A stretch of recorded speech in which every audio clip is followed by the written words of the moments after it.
Boy, the Knicks post-game show presented by Tri-State Audi. Visit your Tri-State area Audi dealer today. The Knicks do it again. Now they lead the Celtics 2-0 with the next two games here in New York at MSG. Oh, my goodness.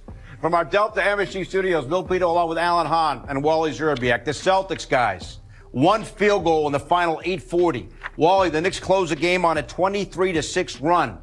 Remarkable that they were able to do this again. We've talked about the fact that if they just hang in there, they can often pull it out, and we've now seen it in 2 straight games. Celtics are not handling pressure situations at all. Not at all. When the heat gets ratcheted up and turned up, they just fall apart.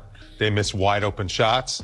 They don't move the ball and get good looks. They ran an outstanding play for Jason Tatum to get that full court dunk on the pick and roll. That was well executed. But other than that, the Knicks organization and the way Tom Thibodeau has these guys ready to get good shots and have a plan in the last 5 minutes during the clutch time, that is why this series is 2-0. The way they execute in crunch time, it is night and day compared to the Boston Celtics. Josh Hart said after game 1, Mikal Bridges is a winning player who makes winning plays. He had 0 points, did not make a field goal until the fourth quarter.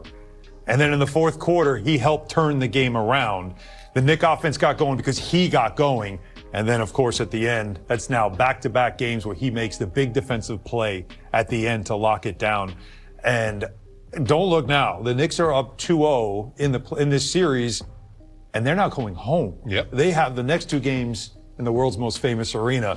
This is set up. No one would have expected this. No. But it is set up now perfectly for the Knicks to step on the throats of this defending champion. Very similar to game 1. The Knicks down by 20 in the third quarter. Yep. This time they're down by 20 with about 3 minutes Wouldn't to go. let go. Even worse than the situation was in game 1. And then they start to work it back. They're down 14, Wally, with 4:25 to go. They're down 10 with 5:05 to go. The Celtics are the defending champs. It's worth repeating. They had 1 field goal made in the final 8:40 of that game. Yeah. They're showing they don't like to play in close games. They're showing they do not. What are the Knicks doing? It's something the Knicks are doing, too, that's impacting this. Correct? They're just hanging around to the point where they're right there. And then come the last 5 minutes of the game, it's a totally different mentality, the way you play it. You walk the ball up the floor. You execute a certain way. Defensively, you can kind of get away with a little bit more. You play a little bit more aggressively. You're not worried about fouling out. And the Knicks, when they get the Celtics in those moments, the Celtics are not comfortable. They have not been in tough games like the Knicks have. The Knicks are experienced with the first round. The way they champs, so Wally. But they ran through the playoffs last year. They weren't even like challenged. They weren't even tested. So the Knicks were tested in the first series, and now when the Celtics are up against it, Jalen Brunson's just taken over. Alan, your thoughts? I want to see the fourth quarter over again because it happened so fast. That this is something we need in thought. We need to relive this. But here's the guy that got it going. It was Mikal Bridges, as I mentioned. That's the one they called a 2 and then made it a 3. That extra point, by the way, that really mattered, didn't it? Mm-hmm. And then Jalen Brunson starts to get going. He also really wasn't wide open cooking. Look, by the way. He ended up, that's wide open when they're outside of 4 feet, right, defensively. Mm-hmm. Josh Hart had himself a terrific game throughout. He actually was a guy that was getting some offense going. But while you said it, it's the Knicks in these situations, once they smell blood. Yeah. That was such a tough shot. Yeah, but that that's gave a their pretty first good lead. look. That they gave them their first lead of the game with 2 minutes to go. This Celtics take the lead back. went right after them.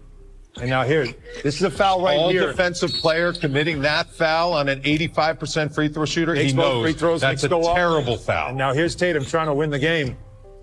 And, How about Bridges coming off his man, Wally and Allen, to make that play, right? Time score situation. Yep.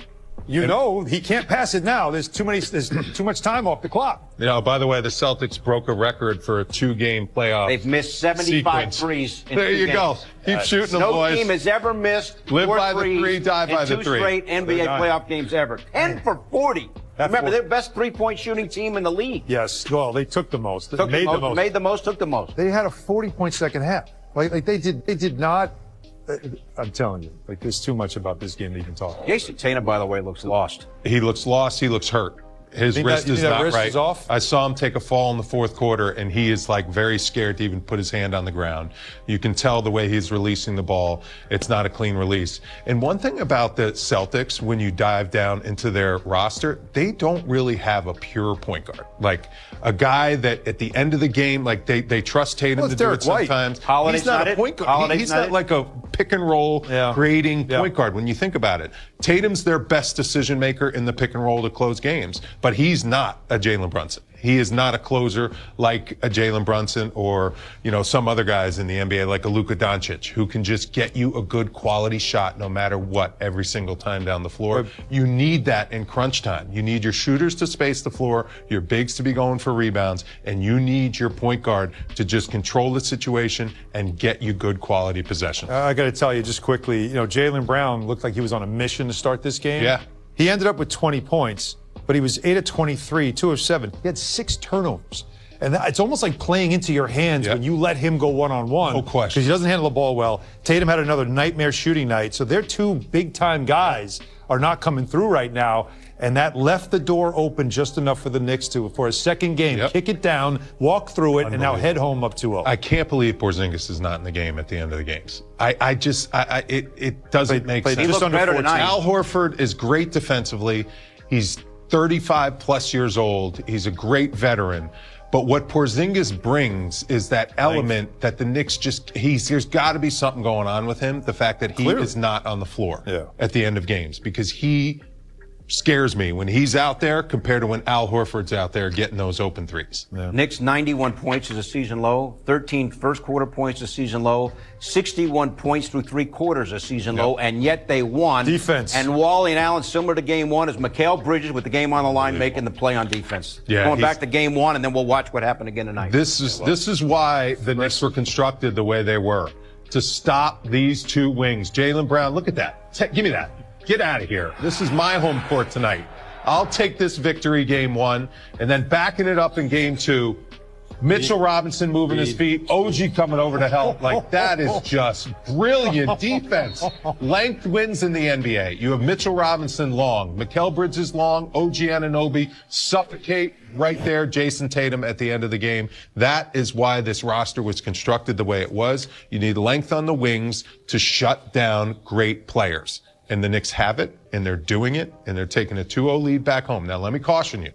This Boston team, they went on the road. They're the best road team ever with the way they played in the regular season. They are not going to be scared coming into MSG. This series is a long way from over. The Knicks have to continue to play underdog, use that as fuel, and they have to go into this next game knowing that they are not expected to win by most people. And by the way, let that fuel them. Yes, and again, you could watch this Knicks game and you love the ending.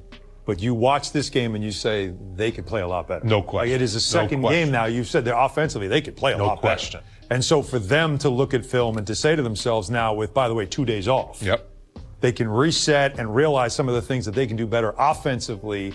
But defensively, it's like they kind of know at some point what they're doing with Boston. And if Boston, like you said, is having some issues with some of the nagging injuries that they're dealing with, you don't apologize. No. You got throttled down right now on this team, and that's dealing with it. Jalen Brunson's right ankle's dealing with it. When you build a team with winners, you get to a point where all you say is don't keep it close, because if you keep it close with us, we got closers, and that's how they feel. They have a closer in offense, and Mikal Bridges is showing you they got a closer on defense too. Home court advantage, rip up the paper. 6 straight road wins. In the whole playoffs. Yeah, right. 6 straight road wins in the second round of these playoffs. Knicks are now 5-0 on the road. in the playoffs. Straight. I don't believe I can't tell you how hard that is to do. It's and every incredibly win is by 1 difficult point. to win on the road, period, let alone in the NBA playoffs. What they are doing and how connected this team is and how well coached this team is to pull that off in the Boston Garden. It's impossible to win there in the playoffs. Not to melt down. Tom Thibodeau has these guys so well prepared. It's showing. That's how you get a 2-0 lead on the road against the Celtics. 2 wins away from the conference finals. Against the defending champs. No less. Don't forget that graphic. No. Don't forget that graphic. Don't hex it, Han. Pre-game graphic. Don't hex it, Han. We got to pay it off here. Defending champ has gotten out of the second round of the playoffs since 2019. I'm just saying. You said it. I'm just saying. Right. We had the graphic pregame. Fine. You know? I don't. Monica McNutt's going to join us. Don't touch. Another exciting game. We're certain on the radio. And Tom Thibodeau's crew is now up 2-0. They go 2-0 in Boston. What's your favorite team? Comment below, and if you like the video, please leave a like. This really helps the channel grow and brings you even more content. Oh, and if you're not subscribed yet, what are you waiting for? Click the subscribe button and activate the bell to receive all notifications. With each game, we notice that the NBA is getting more competitive every day, and all the teams are looking for reinforcements to win the championship. And only here can you follow your favorite team daily with incredible content from different sources. Here on the channel, there are new videos every day with analysis, curiosities, and the best moments in basketball. That's it for today, folks. Thanks for following along. The NBA doesn't stop, and neither do we. Until the next video.